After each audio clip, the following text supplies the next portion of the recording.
موجودہ Epstein files جو ہیں یہ پوری فائلیں نہیں ہیں اور ان میں سلیکٹڈ مواد جاری کیا گیا ہے. مزید ہزاروں ای میلز اور درجنوں پرائیویٹ لاگز ابھی بھی ایف بی آئی، سی آئی اے اور امریکی عدالتوں کے ریکارڈ میں بند پڑے ہیں ابھی بھی. ایپسٹین فائلز نے دنیا کے طاقتور طبقے اشرافیہ اور مغربی تہذیب کی منافقت کا پردہ فاش کر دیا ہے. وہی لوگ جو مالی، سیاسی اور سیکیورٹی نظام کے قائد سمجھے جاتے ہیں ان ملکوں میں، ان کے نجی اعمال نے ان کی شفاف عوامی چہرے سے نقاب الٹ دیا ہے. سیاہ چہرے نکلے اندر ان کے. کانگریس کا موجودہ سیاسی ماحول اس قابل نہیں کہ وہ اپنے ہی طبقے کے تمام لوگوں کو بے نقاب کر دے. انہوں نے برسوں سے دبے ہوئے ایک سکینڈل کو زندہ کر دیا ہے. ایپسٹین نے 2011 میں ایک ای میل میں لکھا تھا کہ ٹرمپ جانتا تھا کہ لڑکیاں کون ہیں اور یہ کہ وہ میرے گھر میں کئی گھنٹے گزار چکا ہے. جیفری ایپسٹین کا نیٹ ورک جو ہے وہ صرف امریکی سیاستدانوں تک محدود نہیں تھا، بلکہ اس کے ایپسٹین کی ایک نوٹ بک میں ایک اندراج موجود ہے جس میں پرنس ایم بی ایس کال پوسٹ پونڈ. ثقلین امام کا سلام قبول کیجیے. اگر پاکستان میں کوئی قانون ہوتا یا تھوڑی سی بھی قانون کی حکمرانی ہوتی تو پتہ نہیں کتنے جیفری ایپسٹینز نکلتے اور نہ جانے کتنے گٹر ابلتے. امریکی کانگریس کی اوورسائٹ کمیٹی کی جانب سے جاری کردہ 23,000 سے زیادہ ای میلز اور دستاویزات نے واشنگٹن سے لے کر لندن، پیرس، ریاض اور تل ابیب تک کے ایوانوں کو، اخلاقی بنیادوں کو ان کے جو ہے وہ ہلا کے رکھ دیا ہے اور وہاں سب کے گٹر ابل آئے ہیں. یہ جو کانگریس کمیٹی نے جو دستاویزات یا ای میلز ریلیز کی ہیں جنہیں اب ایپسٹین فائلز کہا جا رہا ہے، انہوں نے برسوں سے دبے ہوئے ایک سکینڈل کو زندہ کر دیا ہے جس سے دنیا کی اشرافیہ کے چہروں سے نقاب الٹ دیا ہے. کتنے گھناؤنے چہرے ہیں ان کے. جیفری ایپسٹین جو بظاہر ایک امیر فائنانسر اور سوشلائٹ تھا، دراصل نوعمر لڑکیوں کے جنسی استحصال کا عالمی نیٹ ورک کا سرغنہ نکلا ہے. اب یہ شواہد سامنے آ رہے ہیں. اب تک الزامات تھے، حالانکہ اس کو سزا ہو چکی ہوئی ہے پہلے بھی. تو اس نے ارب پتی جو بلینئرز جو ہیں، پولیٹیشنز ہیں، شاہی خاندان کے لوگ ہیں اور فلمی دنیا کے بڑے بڑے لوگ اور بڑے بڑے کاروباری ادارے کے جو لوگ ہیں، بگ ٹیک کمپنیز کے لوگ بھی ہیں، ان سب کے ساتھ اس کے قریبی تعلقات تھے. اس نے قائم کیے تھے اور ان تعلقات کے ذریعے نہ صرف اپنے مالی مفادات حاصل کرتا تھا بلکہ اپنے جرائم کو بھی برسوں تک چھپائے رکھا. اور ایک یہ بھی الزام ہے کہ یہ اپنی اس سرگرمیوں کے ذریعے ایک پورا انٹیلیجنس نیٹ ورک چلاتا تھا. 2008 میں جب پہلی بار اسے امریکی ریاست فلوریڈا میں کم عمر بچیوں کے ساتھ جنسی زیادتی کے الزامات میں سزا ملی تھی تو اس نے محض 13 ماہ جیل میں گزارے تھے، حالانکہ سزا 10 برس کی تھی. تو یہ ایک غیر معمولی جو کمی رعایت دی گئی تھی اس کو سزا میں، جو صرف اس کے طاقتور دوستوں کی وجہ سے ممکن ہوئی تھی. تو رہائی کے بعد ایپسٹین نے اپنی سرگرمیاں دوبارہ شروع کر دیں اور کیریبین کے ایک جزیرے لٹل سینٹ جیمز کو اپنی خفیہ رہائش گاہ اور مبینہ جنسی غلامی کے مرکز یا سلیوری کے مرکز کے طور پر استعمال کیا، یعنی بڑے لیول کا کوٹھا وہاں پہ شروع کیا تھا اس نے. تو واشنگٹن میں جاری ہونے والی دستاویزات کے مطابق امریکی صدر ڈونلڈ ٹرمپ کے بارے میں جیریمی لیویٹ نامی صحافی کو ایپسٹین نے 2011 میں ایک ای میل میں لکھا تھا کہ ٹرمپ جانتا تھا کہ لڑکیاں کون ہیں اور یہ کہ وہ میرے گھر میں کئی گھنٹے گزار چکا ہے. یہ وہی وقت تھا جب ایپسٹین کو پہلے سے مجرم قرار دیا جا چکا تھا. 2008 میں اس کو مجرم قرار دیا گیا تھا، سزا بھی ہوئی تھی. تو یہ اس کے بعد بھی 2011 میں جیفری ایپسٹین جو ہے اپنے کسی ایک دوست کو ای میل کر رہا ہے جو کہ کانگریس کی جو دستاویزات انکشاف ہوا جن کو انہوں نے تشت ازبام کیا، افشا کیا ہے، اس میں یہ موجود ہے کہ یہ میرے پاس آ کے رہا کرتا تھا، رہتا تھا اور کیا کرتا تھا. تو لیکن اس کے تعلقات سیاسی ایوانوں تک جڑے رہے ہیں جیفری ایپسٹین کے. رائٹرز کے مطابق جو ای میلز افشا کی گئی ہیں وہ اکثر بم شیل ثابت ہوئے، کیونکہ وہ نہ صرف صدر ٹرمپ کے کردار پر سوال اٹھاتے ہیں بلکہ ظاہر کرتے ہیں کہ ایپسٹین اپنے اثر و رسوخ سے صحافیوں کو بھی کہانیوں میں رخ موڑنے پر آمادہ کرنے کی کوشش کرتا تھا. یعنی بہت سارے صحافی بھی اس کے پے رول پہ تھے. امریکی سیاست کے ایک اور بااثر چہرے اسٹیون بینن ایک امریکی سیاسی تجزیہ کار اور اسٹریٹجسٹ ہیں، اور ڈونلڈ ٹرمپ کی جو پچھلی حکومت تھی اس میں وہ ڈونلڈ ٹرمپ کے یعنی سینئر مشیر اور وائٹ ہاؤس کے چیف اسٹریٹجسٹ رہ چکے ہیں۔ ان کا نام بھی ان فائلوں میں آیا ہے۔ 2017 اور 2019 کے درمیان ایپسٹین کی ڈائری میں میٹنگ ود بینن کی انٹری موجود ہے۔ تاحال یہ واضح نہیں کہ ان ملاقاتوں کا مقصد کیا تھا، مگر ماہرین کے مطابق اس بات کا اشارہ ہے کہ ایپسٹین محض سماجی نیٹ ورکنگ ہی نہیں بلکہ پولیٹیکل انفلوئنس کی پلاننگ بھی کرتا تھا۔ کیونکہ دیکھیے شواہد میں بہت سی باتیں نہیں آتی ہیں، خاص طور پہ جب ای میل کی نوٹنگ ہو، ان کے پیچھے بھی تو وہ ایک پوری کہانی ہوتی ہے نا، ایک لائن لکھنے کے پیچھے بھی کہانی، اس کے بعد کی بھی کہانی ہوتی ہے۔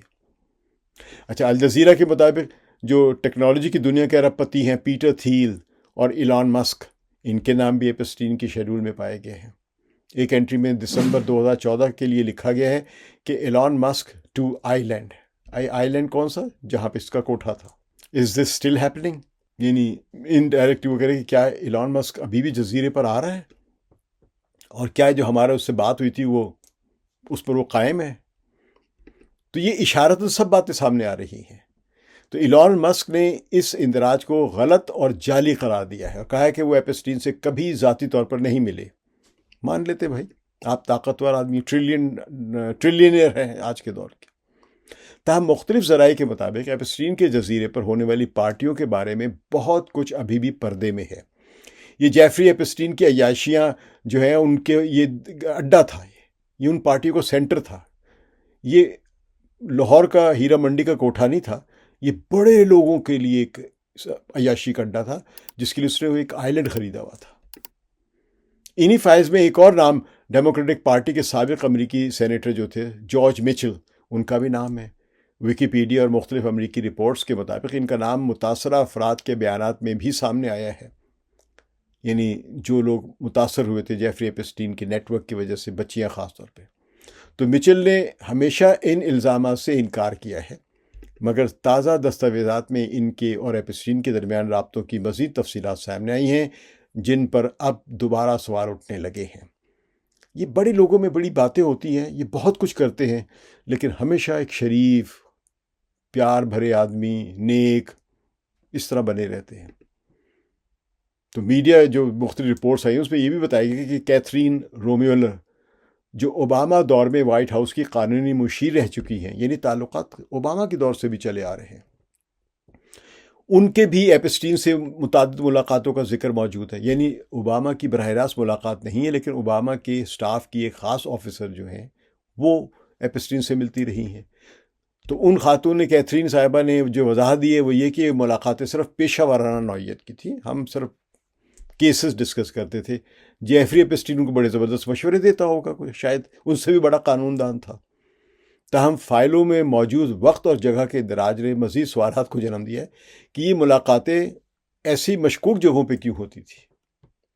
تو ان تمام انکشافات کے بعد امریکہ میں بحث یہ چل رہی ہے کہ ایپسٹین فائلز کا کتنا حصہ ابھی تک خفیہ ہے، جو حصہ افشا ہوا ہے کانگریشنل کمیٹی نے جو ریلیز کیا ہے، اس کے علاوہ کتنا وہ حصہ ہے جو ابھی ریلیز نہیں ہوا ہے۔ تو امریکی کانگریس کے بعض ارکان کے مطابق تقریباً 23,000 ای میلز اور دستاویزات ابھی عوام کے سامنے نہیں لائی گئی ہیں، بعض لوگ کہہ رہے ہیں اس سے بھی زیادہ ہے۔ رپورٹس یہ بھی بتاتی کہ ان فائلز میں نہ صرف امریکی بلکہ برطانوی، فرانسیسی، سعودی اور اسرائیلی شخصیات کے نام بھی افشا ہوئے ہیں۔ نیو یارک ٹائمز کے مطابق ان دستاویزات میں high profile fundraising events, یہ فنڈ یا ڈونیشن لینے کے کچھ ایونٹس کیے جاتے تھے جس کے بہانے بہت سے لوگ آتے تھے کہ بظاہر یہ کہہ رہا ہے کہ کسی سوشل کاز کے لیے، کسی بیوہ کی مدد کے لیے یا کسی فلڈ کی مدد کے لیے ہم پیسے جمع کر رہے ہیں۔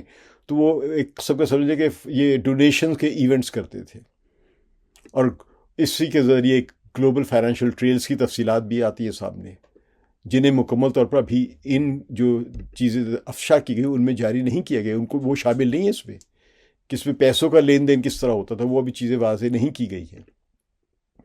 تو ماہرین کا کہنا ہے کہ ابھی تک اس سکینڈل کا نصف بھی ظاہر نہیں ہوا ہے۔ واشنگٹن پوسٹ کے ایک تجزیے کے مطابق اگر باقی ای میلز اور فائل سامنے آتی ہیں تو یہ صرف چند شخصیات کا نہیں بلکہ عالمی طاقتوں کے گٹھ جوڑ اور ان کے فائنینشیل جرائم جو ہیں اس کے پورے نظام کا پردہ فاش کر سکتی ہیں یہ فائل جو ہے۔ برطانیہ میں بھی نئے انکشافات کے جھٹکے محسوس کیے جا رہے ہیں، جہاں جو ڈسگریسڈ، جس آدمی کو ذلیل کر دیا گیا ہے، شہزادہ اینڈریوز، اس کے خلاف دباؤ بڑھ رہا ہے کہ وہ امریکی کمیٹی کے سامنے پیش ہو کر اپنے تعلقات کی وضاحت کرے کہ کس قسم کے تعلقات ہیں اس کے ایپسٹین کے ساتھ۔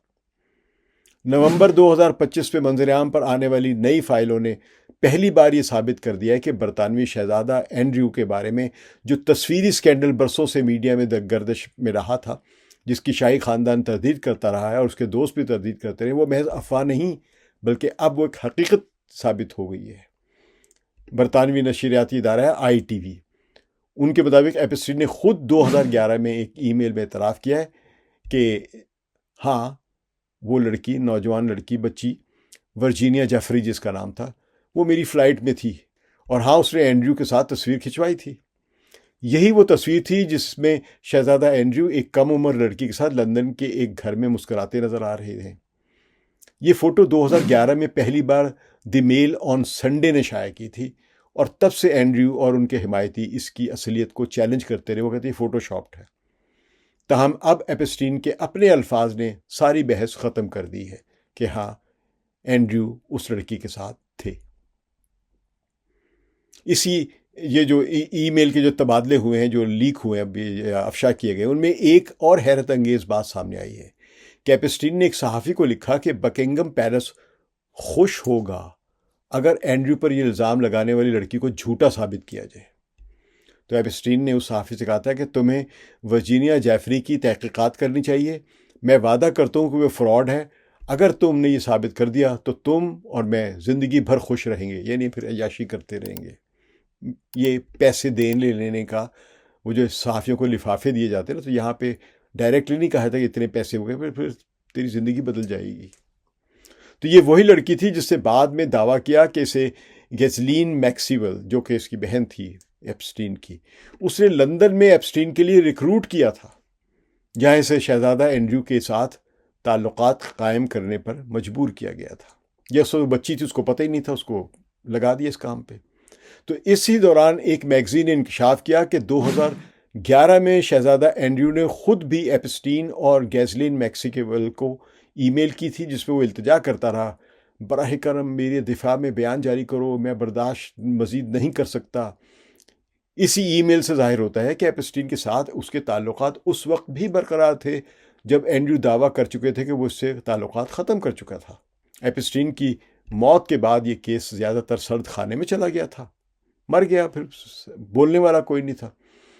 وہ 2019 میں نیو یارک کی جیل میں مردہ پایا گیا تھا، اور سرکاری طور پہ یہ کہا گیا کہ اس نے خودکشی کی، مگر جیسا کہ میڈیا کے کئی جو ادارے ہیں انہوں نے کہا کہ یعنی لکھا اور تحقیقات جو ان کے سامنے آئی کہ جیل کے کیمرے بند تھے، گارڈ سو رہے تھے، اور اس کے سیل میٹ کو عین وقت پر کسی دوسری جگہ منتقل کر دیا گیا، اس لیے اکثر لوگ اسے خاموش کر دیے جانے کا ایک واقعہ سمجھتے ہیں، یعنی اس کو پھر خاموش یا جس طرح بھی ہے مار دیا گیا، خود نہیں کی اس نے۔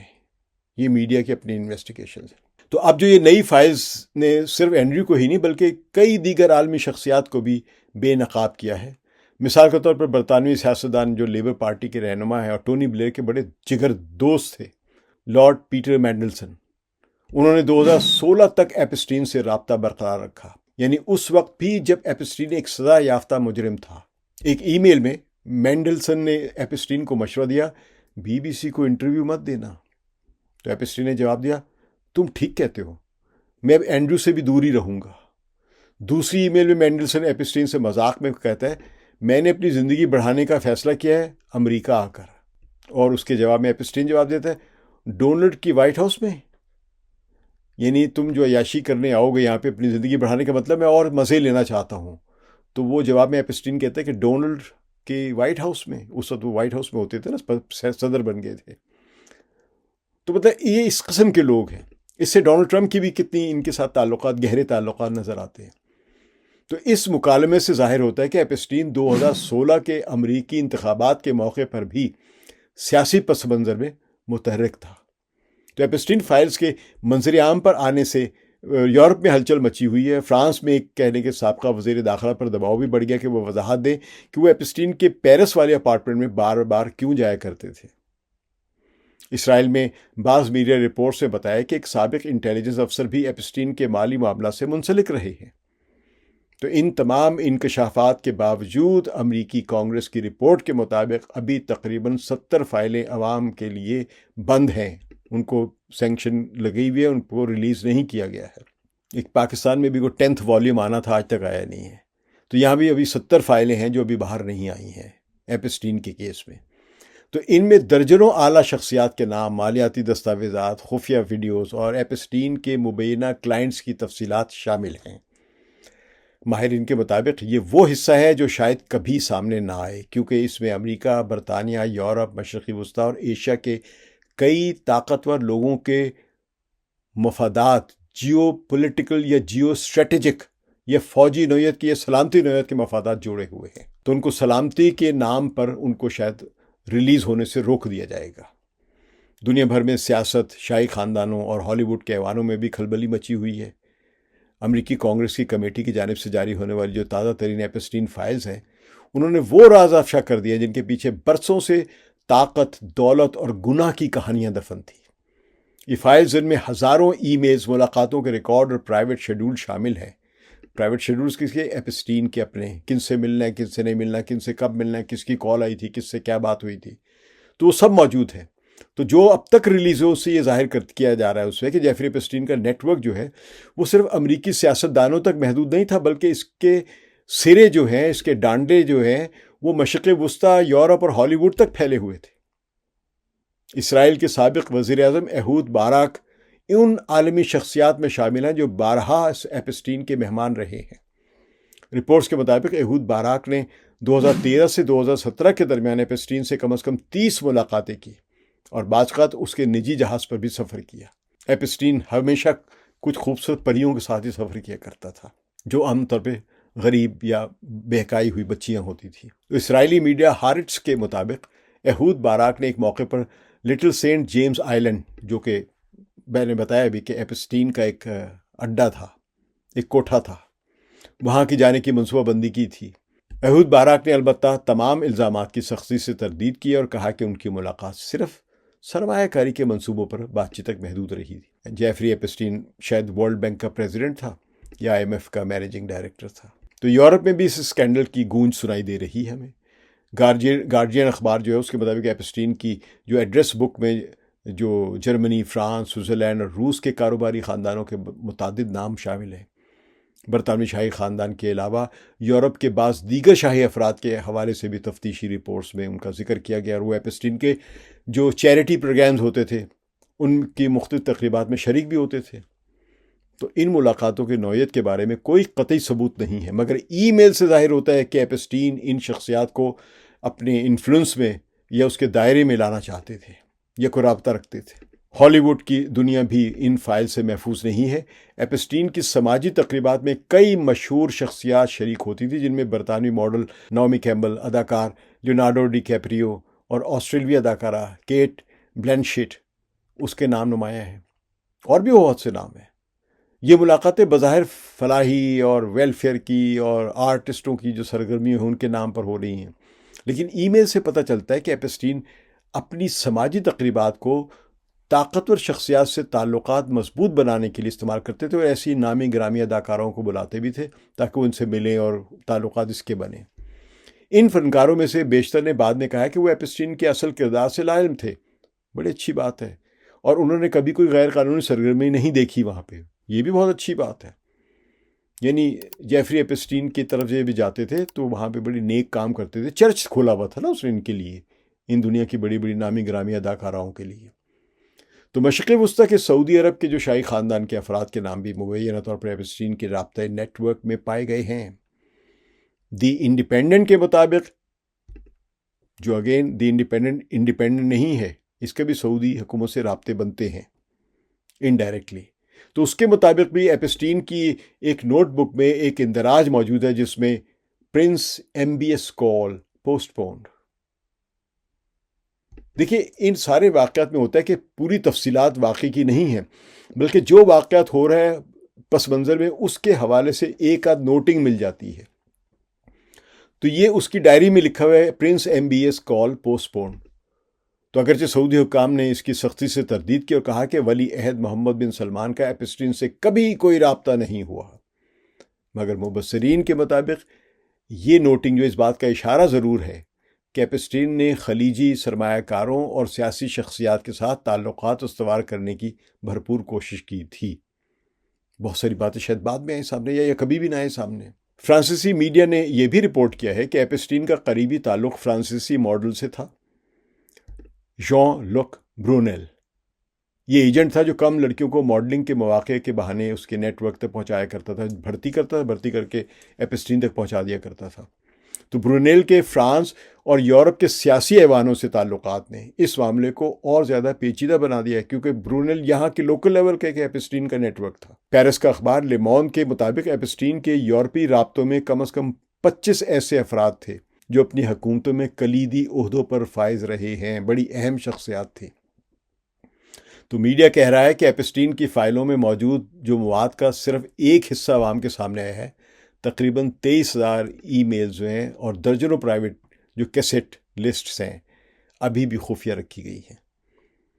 ان میں سے بعض دستاویزات مبینہ طور پر ایسے بین الاقوامی مالیاتی منصوبوں سے متعلق ہے جن میں خلیجی، یورپی اور امریکی سرمایہ کاروں کا ایک کردار تھا یا وہ اس میں شامل تھے۔ تو ایک سابق امریکی اہلکار کے مطابق ایپسٹین کا اصل کاروبار کانٹیکس بنانا تھا۔ وہ انسانی کمزوریوں کو اپنی طاقت بنا لیتا تھا۔ ہر ایک کو ایک شوق ہوتا نا، خوبصورت لڑکی مل جائے اس کو ایک رات کے لیے، چند گھنٹوں کے لیے۔ تو یہ ان کی کمزوریاں تھیں جن کو یہ ایپسٹین استعمال کرتا تھا۔ اب ایک اور پہلو پر ہم غور کریں۔ جن ایپسٹین فائلز کا کانگریشنل کمیٹی نے انکشاف کیا ہے، ان میں ڈیموکریٹس اور بائیں بازو کی جماعتوں کے بڑے نامور لوگوں کا ذکر کیوں نہیں ہے؟ یہ بہت اہم نکتہ ہے اور اس پر خود امریکی میڈیا اور سیاسی حلقوں میں بھی زبردست بحث جاری ہے۔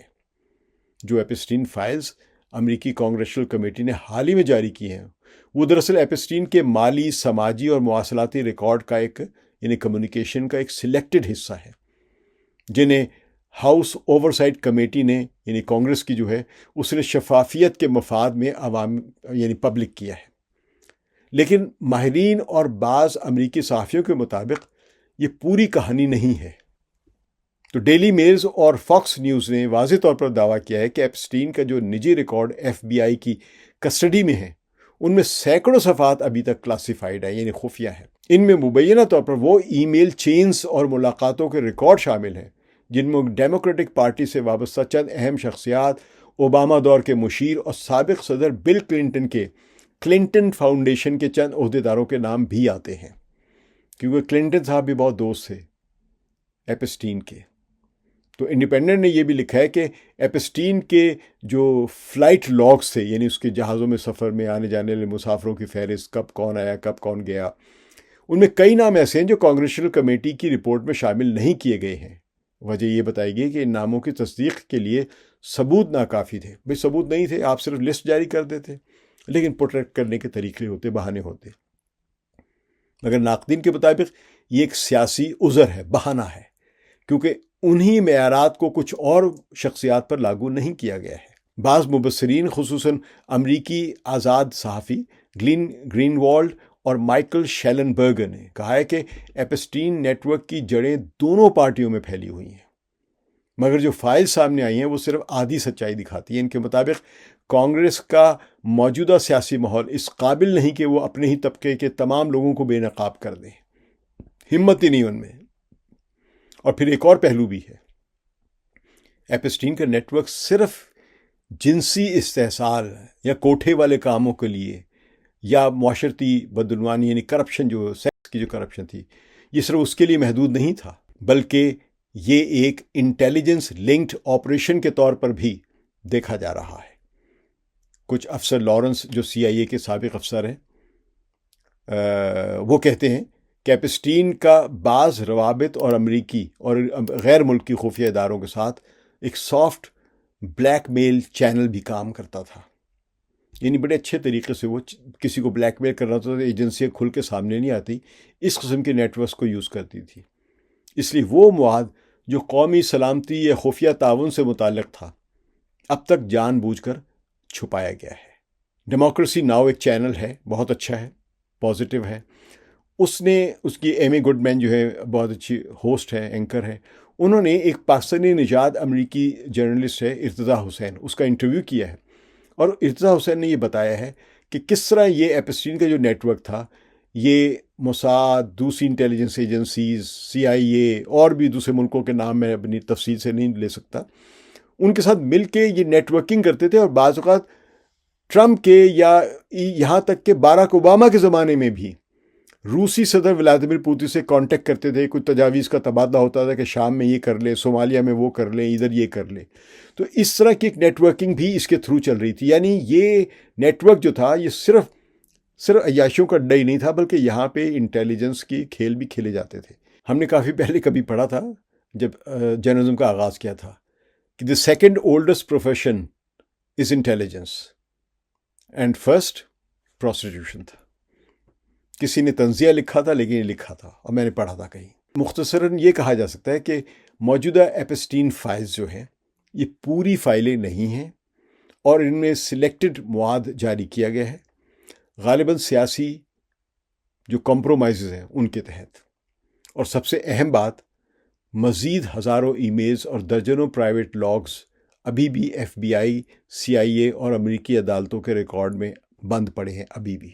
جیسے کہ گارڈین نے اپنے تبصرے میں کہا ہے کہ ایپسٹین کی کہانی ابھی ختم نہیں ہوئی ہے، صرف اتنا ضرور ہوا ہے کہ طاقتور طبقے نے اپنی آدھی سچائی عوام کے سامنے رکھی ہے، اور آدھی سے بھی زیادہ ابھی بھی چھپائی ہوئی ہے۔ ایپسٹین فائلز نے دنیا کے طاقتور طبقے، اشرافیہ اور مغربی تہذیب کی منافقت کا پردہ فاش کر دیا ہے۔ وہی لوگ جو مالی، سیاسی اور سیکیورٹی نظام کے قائد سمجھے جاتے ہیں ان ملکوں میں، ان کے نجی اعمال نے ان کی شفاف عوامی چہرے سے نقاب الٹ دیا ہے، سیاہ چہرے نکلے اندر ان کے۔ تو اس موقع پر مجھے انگریزی ادب کی ایک معروف شخصیت جوناتھن سوئفٹ کی ایک بات یاد آتی ہے۔ انہوں نے اپنے شاہکار گلیورز ٹریولز میں اشرافیہ اور طاقتور طبقے کے اخلاقی زوال پر تبصرے میں کہا تھا کہ when a great empire is governed by fools and knaves, vice spreads like a disease and the court becomes a school of corruption۔ Jonathan Swift کی یہ بات تھی، یعنی جب کوئی عظیم سلطنت احمقوں اور فراڈیوں کے انتظام میں ہوتی ہے، وہ اس پر کنٹرول کرتے ہیں، تو برائی ایک وبا کی طرح پھیلتی ہے اور دربار کرپشن کا مدرسہ بن جاتا ہے۔ ایپسٹین کی کہانی محض ایک شخص کے جرائم کی داستان نہیں، بلکہ طاقت، دولت اور شہوت کے گٹھ جوڑ کی وہ تصویر ہے جو جدید دنیا کے اخلاقی بحران کی عکاسی کرتی ہے۔ ایپسٹین مر چکا ہے، لیکن اس کا نیٹ ورک اور اس کا جو تعلقات کا جو جال تھا وہ آج بھی زندہ ہے۔ اب سوال یہ نہیں رہا کہ کون کون ملوث تھا، بلکہ یہ ہے کہ کون کون ابھی تک بچا ہوا ہے، اس کا چہرہ بے نقاب نہیں ہوا ہے، اور کب تک۔ اب ساری تگ و دو مزید انکشافات روکنے کے لیے لگی ہوئی ہے۔ اگر پاکستان میں کوئی قانون ہوتا یا تھوڑی سی بھی قانون کی حکمرانی ہوتی تو پتہ نہیں کتنے ایپسٹینز نکلتے اور نہ جانے کتنے گندے گندے گٹر ابلتے۔ ثقلین امام کو اجازت دیجیے، خدا حافظ۔